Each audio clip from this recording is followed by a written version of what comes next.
Siang hari, aku dan Hendra sedang bersantai-santai di taman kampus. Letaknya berada di tengah bangunan kampus.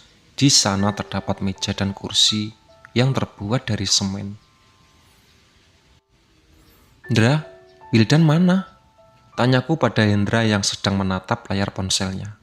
Kagak tahu, kayaknya masih ada di kelas. Aku chat kagak dibales. Balas Hendra. Oh, pantesan. Aku chat juga gak dibales. Kuedarkan pandangan mengamati deretan kelas. Mataku tertuju pada sosok. Dari tadi mondar-mandir tak jelas. Siapa lagi kalau bukan si Dina, hantu genit kampusku. Dra, panggilku. Oi, sautnya masih menatap ponsel di atas meja taman. Kamu tahu si Dina? Dina? Iya. Dina versi manusia apa setan? Setan. Ya tahulah, kan dia setan legend kampus ini. Balas Hendra. Yang lehernya meleto kan? Sambungnya. Meletoy. Ada-ada aja kamu, Ndra. Ye, kan kamu pernah bilang lehernya patah, jadi miring terus. Bener sih, tapi kulihat Dina menoleh, lalu terbang ke arah kami. Tapi apaan? Dia menggeder gibahan kita. Ih, masa? Iya, tuh lagi berdiri di belakang kamu. Siang-siang gini, ngapain? Kayaknya kesel dibilang lehernya meletoy. Tuh, dia lagi jambak rambut kamu. Pantesan, leher aku merinding. Suruh pergi, Mir. Aku menatap wajah Dina sambil tersenyum. Ih, kesel. Ucapnya dengan wajah cemberut. Udah, sana pergi. Perintahku melalui batin. Enggak. Dina masih berusaha menjambak rambut Hendra. Dasar setan baperan, pikirku. Apa?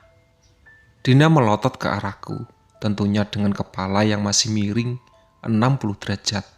Bukannya serem, malah lucu. Hus, aku melotot balik. Kenapa kamu, Mir? Tanya Hendra bingung. Kagak mau pergi, tuh si Dina pengen ikut sama kamu kayaknya. Dendam dibilang lehernya meletoy, jelasku. Kamu sih mancing-mancing ngomongin dia. Jadi gimana ini? Hendra terlihat kesal. Bentar, pakai cara paksa. Aku memejamkan mata, mempertajam indera penglihatan sampai menembus lemari. Di sana ada sosok yang sedang tidur nyenyak. Bo, bangun, ucapku. Genderuwo itu berbadan tambun, berbulu lebat, berwarna hitam kehijauan, itu bangun dari tidurnya. Membuka matanya yang berwarna merah menyala. Apa sih, Mir? Balasnya. Sini deh. Dalam sekejap si Tebo sudah sampai di kampus. Sontak si Dina yang melihat kehadiran langsung mundur perlahan. Ih, manggil gituan lagi, gerutunya Dina. Dia ganggu, Mir? Tanya si Tebo. Sedikit. Usir, Bu. Kamu bukannya bisa ngusir juga? Si Tebo malah balik nanya. Bisa, tapi males. Si Tebo mulai mengeram. Pergi atau saya kepang lehernya, ancamnya. Dina yang ketakutan langsung terbang menuju ke toilet kampus, tempat biasanya ia tinggal. Udah, tanya si Tebo. Udah, balasku. Dalam satu kedipan mata, si Tebo sudah menghilang. Udah pergi, Mir? Tanya Hendra. Udah kok, balasku. Baru mengobrol sebentar. Dari kejauhan terlihat Wildan sedang berjalan ke arah kami. Tuh, pacarmu Dina datang, ucapku. Spontan Hendra menengok ke belakang, lalu tertawa. Kenapa pada tertawa? Tanya Wildan kebingungan, lalu duduk. Ngomongin aku ya? Tanyanya. Ih, GR. Kagak, balas Hendra. Habis dari mana sih, Dan? lama amat ditelepon dari tadi. Kuliah lah. Kamu kira ngapain? Wildan ngegas. Oh, ucapku dan Hendra kompak. Kamu ngapain pada dini hari? Mending ke Aulia yuk, ajak Wildan. Ngapain? Tanya Hendra. Anak paduan suara sama tari lagi latihan buat lomba provinsi. Aku melirik ke arah Hendra. Mau, Hen? Tanyaku.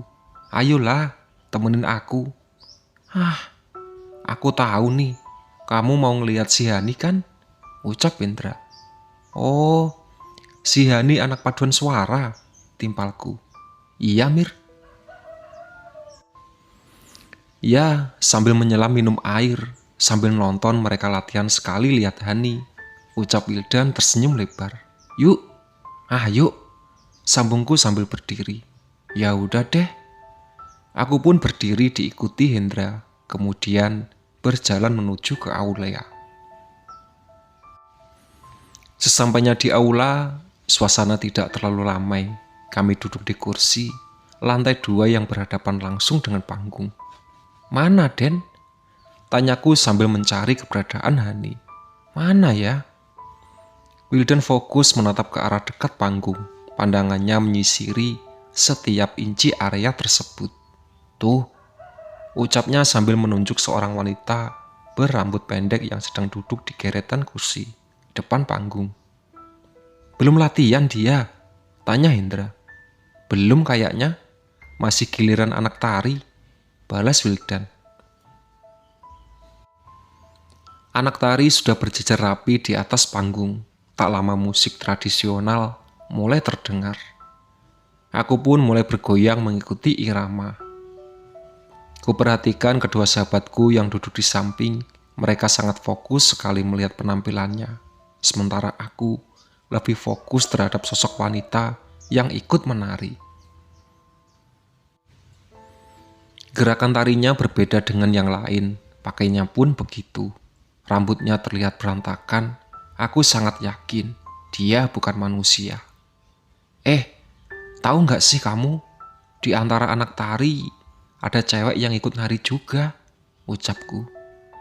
Membuat pandangan Hendra dan Wildan langsung mengarah padaku.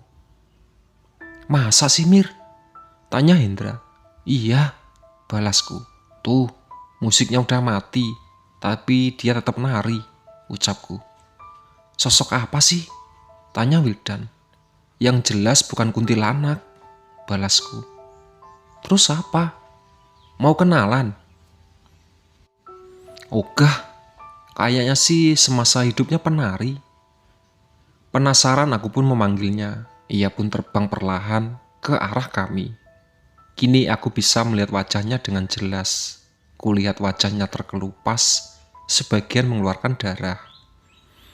Sebagian lainnya mengeluarkan nanah, ada lubang-lubang kecil di pipinya, dihuni oleh belatung yang tak berhenti bergerak. Ngapain manggil-manggil? Ucapku marah.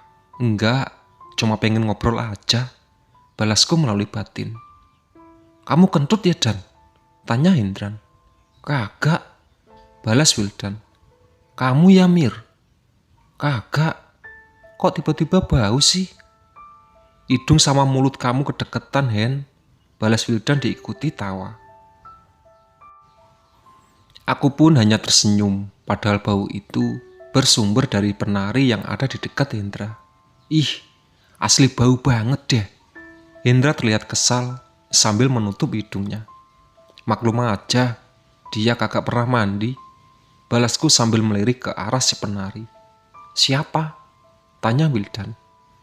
Tuh, cewek yang tadi nari di panggung, sekarang aja di samping Hendra, jelasku. Spontan Hendra dan Wildan menggeser tempat duduknya. Pada penakut, ledekku. Suruh pergi, Mir, pinta Hendra. Tadi Dina, sekarang begituan. Demet amat deket-deket aku, sambungnya. Emang aku sengaja yang manggil dia, balasku. Wah, parah, ucap Hendra kesal. Asli si Mir, kagak ada kerjaan, saut Wildan. Kutatap aja si penari tadi seperti ada sebuah cerita yang ingin ia sampaikan. Cerita masa hidupnya sampai harus berakhir seperti itu. Itulah sahabat cerita dari Cerita Amir. Ditunggu part selanjutnya.